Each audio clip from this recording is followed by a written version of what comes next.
started. It's ticking. No!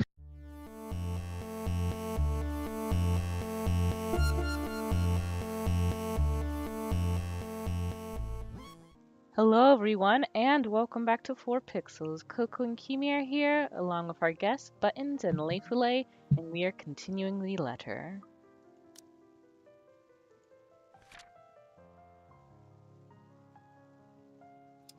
When Ashton showed up at the pub's main lounge again, he caught Rebecca and Isabella in the middle of an argument. The latter insisted on going back to the mansion, which the former strongly opposed. However, before Ashton could step in, harsh words had already been said. A lull has descended in the main lounge once I return. G's nowhere to be seen. People continue to trickle out instead of in. And by the time I get back, only 2 tables remain occupied. Soon, these people too will be gone, and the whole place will be devoid of anyone. Frankly, its current state already lends the place an entirely different vibe. Along with the soothing strum of strings and the steady beat of drums playing overhead, there's a calming sense to this. A far cry from times I've been here before. And perhaps it's for this reason why Isabella has chosen this place to retreat. She sits quietly in the furthest corner of the room, in one of the tables set right beside the windows. There are 20 empty glasses in front of her. Accurate, though. G usually keeps the curtains closed around this hour, but a small portion of it has been pulled back, revealing the busy streets outside. The late afternoon light spills right through, outlining her small form and pooling on the surface of the table where both of her arms rest. In her hands, she flips a piece of folded paper, turning it from one side to the other without any purpose. Maybe not the safest spot to be doing that. Even Yep. if it's an empty area. The letter. A small frown creases her forehead while she stares at it. Yet there's something oddly tranquil in the picture she has unknowingly painted. Something I can't bring myself to disturb, if only for a few seconds. It's one of those moments again. The rare ones, the ones where she's too still, too quiet, the complete opposite of her usual self. But it's these that often leave a mark. Not her cheery disposition or her lively attitude, but these short few seconds of wordless silence, when the softest sighs and the Sorry. Rip. When the softest sighs and the slightest movements sing louder, the smallest minuscule things that tell you about the person and her strength more than any words can express. It's these that carve a vivid memory, no matter how brief it lasts. She glares at me, annoyed, and just like that, all of it melts away. Gone is the stillness, replaced quickly by the teasing and friendly jibes. Back again to what we're used to, what's easy, what's familiar, where every truth we hope to convey regrettably goes unsaid between us. You're going to destroy an important piece of evidence if you keep doing that, Belle. But she's far from angry. A bit upset, maybe? Who wouldn't be? While I do agree with Rebecca, her words still hit below the belt. Regardless, Isabella doesn't seem like she'll start shouting at me, at least compared to every other... Should be every other person. Nope, we're reading it as is. At least compared to every other people I've abrogated, intentional or otherwise. Wrecked. We're going fucking with it. Abrogated.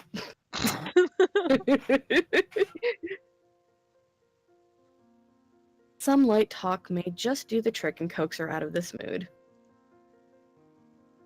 Come on. If you keep staring at the table like that, you're going to bore a hole on it. I really don't want to OG a new table. Of course you owe him new tables. You're Ashton. He'll pick the most expensive one and leave me begging on the streets. As he should. Bump, bump, bump. Just be like, boy, I need you to work for that table. Thank you very much. I don't care what you do, but that damn table ain't gonna pay for itself. She levels a quick glance at me, her expression dry and impassive enough to drain every color out of the room. It's as if I've just told her a terrible joke and she's expecting there'll be more of it. Really? Now? She needs to give me more credit than that. My jokes are funny when I want them to be. No. I really don't care. I'd even take pictures and post them online. Go away, Ash. I don't want to talk right now.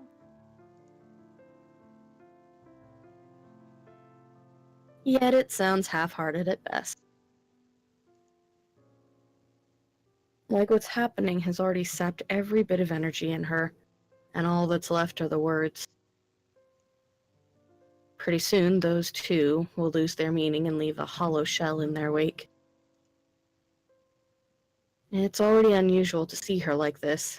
Everything has already gone to shit. I'd like, at least, this one thing to stay normal. So somehow we manage. We continue for the better half of the hour, talking, joking, with her short, feeble responses and banter that never goes anywhere. But it's enough. In the grand scheme of things, amidst the chaos and death shadowing over us, it's these little inconsequential moments that matter.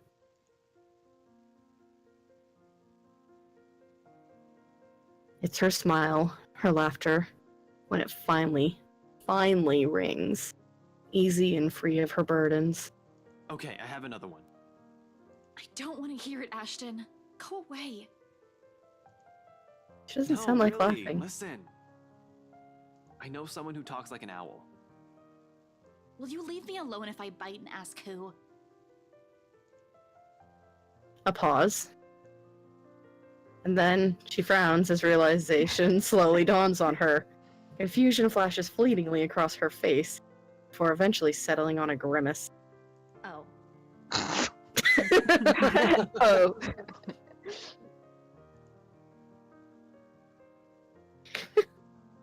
Ashton, I'm gonna kick you in the nuts. Terrible joke. Hypocrite. Damn. Story has been murdered now. First confirmed Coco kill. Nuked from orbit. I'll just leave now. God. Coco brought back Scattershot for one last kill. And got a headshot with it, no less. God damn. Now, if only Coco could aim that well as Widowmaker. You're asking a lot there. If I had it pressed right up against your forehead, I'd still miss. Yep. To be fair, same though. I'm the one who plays Junkrat all the time. I mean, people who play Junkrat can't aim. They're not supposed to. No. Suddenly, she hugs her arms closer to herself and looks away, perhaps in her best attempt to stay angry. To no avail. In a matter of seconds, her shoulders shake with laughter she's trying to contain. You're awful, and I really hate you. Just leave. What the fuck? The scene is so awkward. Yeah, because that sounded sincere. Well, it's awkward because, like, one moment Ashton's saying that, you know, she's laughing and talking, they're having great banter, and then she says things and it's like, I'm mopey and angry and I want you to leave. I'm wondering if it's like they didn't the direction for the voice acting wasn't clear. I'm gonna 'Cause assume. there's been a couple times with Isabella where the voice acting we've been like, what the fuck was that tone? So I'm wondering if it's just like, Bad direction. yeah, because the words that she's saying match that, the Mhm. tone that Ashton's describing. Mm-hmm. Her Yeah. voice acting definitely doesn't. I mean, this one definitely sounds like she's laughing at, like you described. She was laughing, but at the same time, the words she's saying is "Get the fuck out, Yeah, right. leave me alone." Anyway, it's contagious. Her mirth.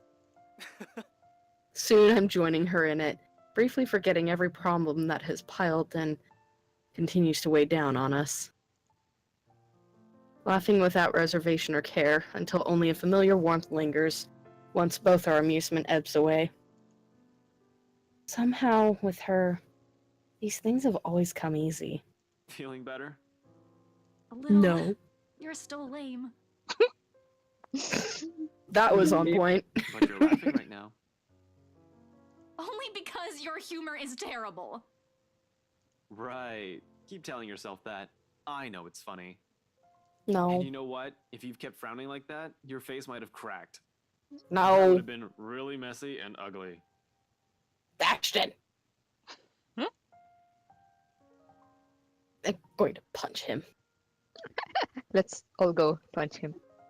And then Don't hug call him, people and then punch ugly. him again. Yeah, exactly. Exactly. Got it. Perfect plan. If glares can kill, with the ones she sends my way, I'll probably be dead by now. Seeing it directed my way, it only takes a few quick seconds for me to realize how she might have also taken my statement. Yeah? No, really? Fucking called her ugly, you asshole. How wrong and rude it might have sounded in her ears, however unintentional it is. I've never been good with words, but that's never an acceptable excuse, is it? Good to know.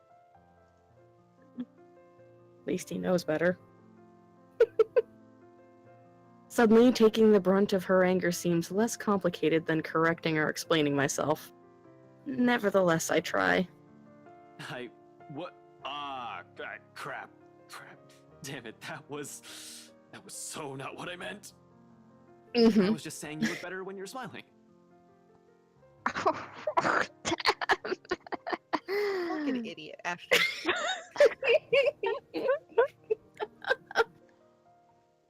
Her glare doesn't even wane. In fact, I think it intensified, like a brewing storm. Someone save that boy. Save that boy from his goddamn self. Yep. Took the words right out of my mouth. What a fucking moron. In the face of it, under the sharpness of her stare and her annoyance, I do what any person with a good sense of self-preservation does. I Run! leave. Keep my mouth shut and shift my attention elsewhere. Ladies and gentlemen, mark this day on the fucking calendar because Ashton finally did something intelligent. Yeah! I thought this was gonna be like a Cosmo Wanda thing. It's just like, what day is it? June 10th. Ashton has a good idea.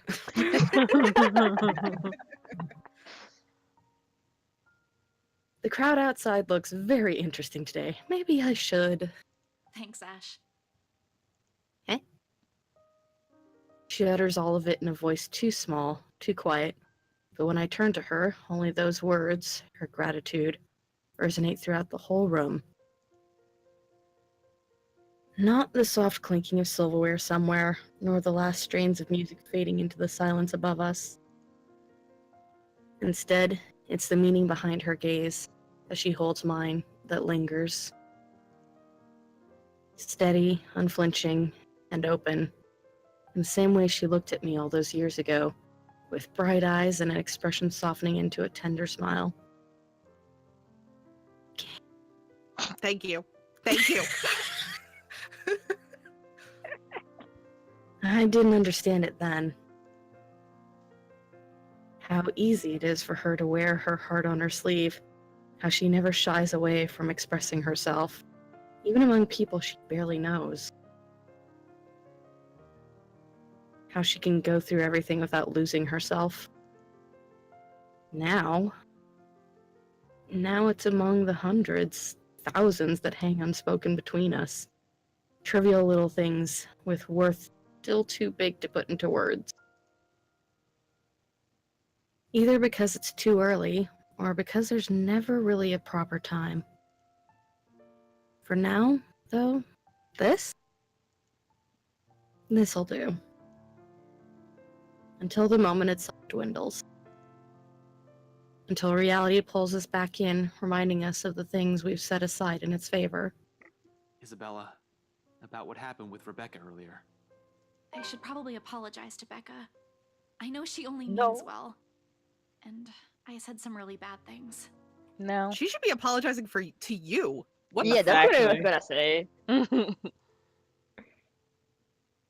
The corners of her mouth quirks up, almost as if she's too ashamed of the things she said. Don't worry, she can be pretty stubborn, but she'll listen. Especially to you. You think? You're one of the few people she likes. She won't stay angry for long, I can vouch for it. She has a point, though. Isabella freezes. In an instant, the pleasant air around us dissipates. She shifts her attention back to her hands again, both clenched so tightly that her knuckles visibly pale. I know, Ash. I just thought we'd find something in there. That if I go back, we'll get the answers we need. I found the letter there, so maybe, right? It's not that I don't agree with her. Hell, I've been considering the same thing. It's the only lead we have, after all. But Rebecca also has a point I will always agree with, no matter how desperate I am. It's not going to be a simple walk in the park. Who knows what we might find in there? If she comes with me, I won't be able to guarantee her safety. She'll be in even greater danger. Hence, alone. Exactly as I've told Zach. If there's a need to go back to that accursed place, I'm doing it on my own. Whether or not the rest of them agree with this plan is inconsequential. Their well-being is my top priority, and I'm not just about to drag them in there with me. So I tell her as much, by the determination and desperation in her eyes. Anything to keep her safe. It's too dangerous. I can't let you do that. I'm thinking that. Yeah, I'm kind of leaning towards the top one because it's not your fucking choice, Ashton. She's an adult. True. Tori, I'm leaning towards it's dangerous. Like it was a 51 to 49% lean, but Forget it, Belle. You're not going back to that mansion. we fucked up. What the fuck? That's literally why we chose that option, was so that would not happen. It's We fucked possible they both go down, only that one goes down less. I know there are That's options true. like that. That's true. But Ash, what about... This isn't up for debate. Do you really think they'll just let you in? Do you really think they'll give a damn if you walk in there carrying that stupid letter of all things? No, but there has to be something we can tell them. Ash, they were with me during the open house. They have to know. They're in as much trouble as we are. They're living in that place. That ghost woman came from there. Both her and the letter. Something's in that house, Ash. And whatever it hides might be the only thing that'll get us out of this mess. All right. Supposing you do find an answer there, what happens? Let's say that by some dumb luck, you got inside and found something. Why are you talking like this as if you're not planning on doing the exact same thing? True.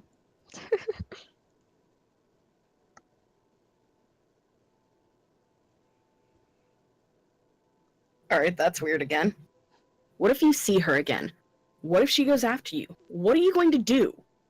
It's not like we have any other choice. Besides, I'm pretty sure you've already thought of the same thing. Admit it. That doesn't mean I'm going to let you run straight into trouble.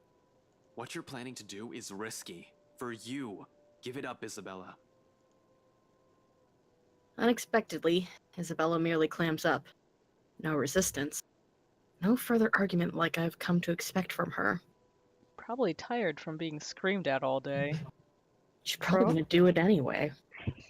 Yeah, it's true. I'm literally just expecting this to be Ashton goes in alone, then Isabella sneaks in, then Zach sneaks in, then Becca sneaks in.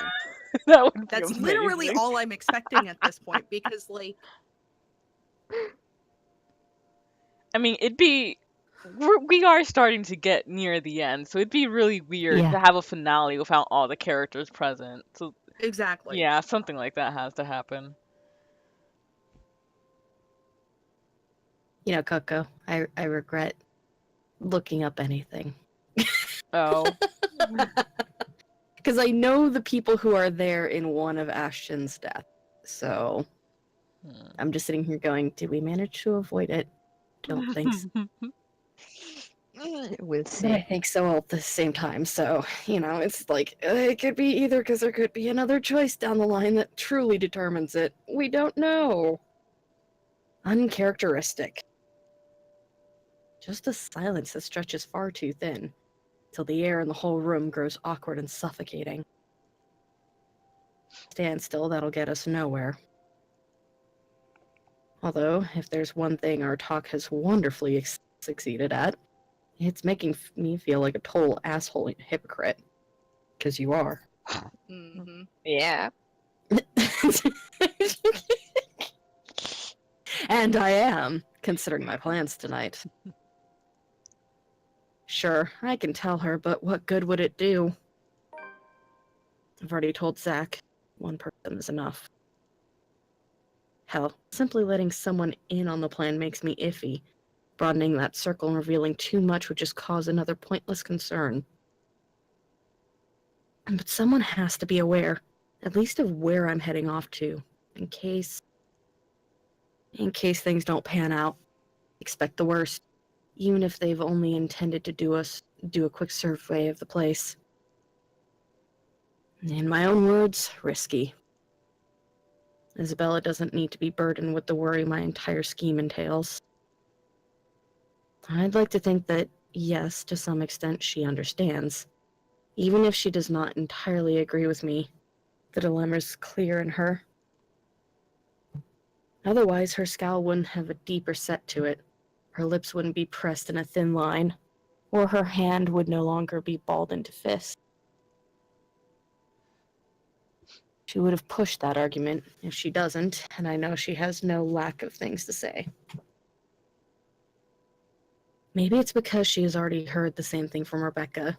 Maybe my words have made her come to her senses. Ha! Either way, it's the best thing we can it's the best that we can simply leave it here for now. I stand up as soon as footsteps shuffle from the next room, its cadence slow and hesitant. Holy shit, what?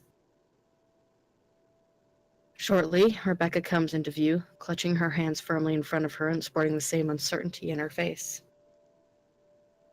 She casts me a cursory look, then shifts nervous one to Isabella, who studies her with an almost hopeful gleam in her eye. Their fights never did last long. Belle, can we talk? Alone? Her interruption could not have come sooner, and I'm all the more glad for it. Whatever kind of friendship I share with the two, this remains something for only the two of them, much like my own with Zach. I'm the outsider. They don't need me here. It's all the reason I need. Muttering an excuse, I beat a hasty exit out of the main lounge and leave them to mend things on their own. Before Isabella can say what she's been mulling over. Before the last imploring glance she directs my way forces me to change my mind. It's another lasting image that firmly etches itself in my memory, one that spurs the conscience among other things. I just hope I won't regret what I've chosen for myself tonight. Galway Shaw's Monday night crowd, though small and barely occupies a quarter of the whole pub, provides ample enough cover for anyone who wishes to leave the place unnoticed. Just exactly what I need tonight. The lively music and chatter slipping out, mostly unseen, becomes a piece of cake.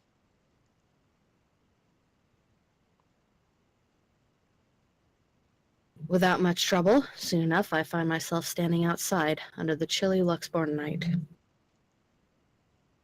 A gust of wind picks up shortly after I step out, carrying the telltale smell of an impending rain. I'll give it about an hour or two before it starts. From the looks of it, tonight will be another downpour, maybe even stronger than the one we've had this morning. On instinct, I hunch further into my jacket, hugging its thick material closer to my body while I weave away through the lines of empty cars in the parking lot. The letter crinkles in my pocket with each step I take, though I pay it no mind as I hurry towards my car. I've nicked it minutes ago from Isabella's belongings on my way out. If this is all connected, I need this damn piece of paper with me. However ridiculous it sounds, I'm sure it won't be missed either. But I can't waste time here and wait for her to find out, can I? 4 hours is all I'm giving myself to get this done. And I need to get it done in 3. All right, well, I'm predicting text again. Wow, 3 you're really Ashton. Yep, 3 if I'm inclined to go by the rules Z-Man set, but when have I ever? Regardless of how generous that is, each second's just as important as the next. So I hurry, one footstep over the other, echoing as I make a beeline for my car. Why do his footsteps sound like a High horse? heels. Yeah, I was like, oh, he's wearing heels? That's odd. He's probably short, it's fine. Wow. Listen, I've known short guys who do wear heels because they feel the need to be taller. It's They just, have had to have Robert Downey Jr. wear heels on the set of the Avengers because he's so much shorter than the rest of them. dude, not even heels. He's wearing full-on, like, platform shoes. They're like 7-inch tall or something, if I remember right. They're fucking huge. And I'm like, What? dude. Well, because, okay, so the Give me problem one of is that... I know, right? Wow. It's because of the fact that, like, Tony Stark and Captain America are supposed to be same height. And it's really hard to, like, manage that in a scene where they have to have Tony moving about. So it's just like, it's easier just to get him, lifts for shoes instead of making him stand on a box all the time. So, or having to figure out interesting camera angles. So yeah, that's why it's just like Robert Downey Jr. is much shorter than Chris Evans, and also Chris Evans is fucking tall, so. Ashton, self-conscious about being the shortest one on the force. Waltz in with a pair of new platforms. But as with every plan, problems crop up at the last second. It's practically a universal rule. And it does. In the form of a lone figure waiting for me next to my car. Oh, God. Okay, you scared me. Fuck you, Becca. Fuck you. I'm just like, oh God, it's not Bella, is it? No. Because then I'm gonna be like, we fucked up. Rebecca turns just as I near, the corners of her mouth twitching up in a wry smile. She offers no greeting except for the slight tilt of her head. Even as my pace slows and I look at her with all the unvoiced questions in my eyes, she remains wordless. Merely throwing her head back and shifting her attention up to the starless sky when I come up to stand beside her. Another gust of wind blows as she breathes out a sigh, weary, thick with something close to resignation. The breeze carries all of it away, while she hugs her arms closer to herself to keep warm, which raises the question why she's out here. The air's already heavy with the promise of rain. With clouds obscuring the view, there's really nothing left to look at but a dark blanket of nothingness. Still, she stands here as if she's intentionally waiting for everything to fall. That or she's here for some other reason. Gee, I wonder what. I wonder, yeah. But before I can voice a single word, express a disapproval of any kind, she raises a halting hand at me, sharply cutting off the rest of my question. I'm not here to stop you, wherever it is you're planning to go off tonight. I won't be able to anyway. You look like you've already made up your mind. Go back inside. It's going to rain soon. It'll probably be even heavier than the downpour we had this morning. You wouldn't want to be caught in it. I will, in a moment. I just want to stay out here a bit for some air, away from the noise inside. Everything's been so chaotic these days. This little break is nice, even if it means standing in the middle of a parking lot, of all places. Getting out of this mess would definitely be better, but hey, you take what you can get, right? It'll be over soon. The confidence in my own words surprises even me. How do I know? Why am I so sure? When, in truth, what I'm about to do is a last-ditch effort. If this fails, if I don't find anything, we're back to square one. It's the last lead I have. After this, we have nothing else to go off from. Regardless, it seems to amuse her, and her laughter soon sounds above the murmur of the distant traffic and the light draft sweeping around us. How I wish. I'll be content as long as she stops showing up in my mind whenever I close my eyes. I think that may take some time. The brain doesn't easily forget trauma. I can try. But, you know, it also did a lot to us. Tell me about it. The back of my head's still smarting from my fall last night. Not that kind. I'm talking about us. As people. I hate to admit it, but this whole deal with the ghost, with the curse, it also brought out an ugly side to us. To all of us. Really? And it made me realize plenty of things. About myself. About us. Rebecca trails off. Suddenly, a pensive expression spreads across her face. I've seen it countless times before. And every time I see it on her, it's usually followed by a memory. Silly story, or even something embarrassing I've said from childhood.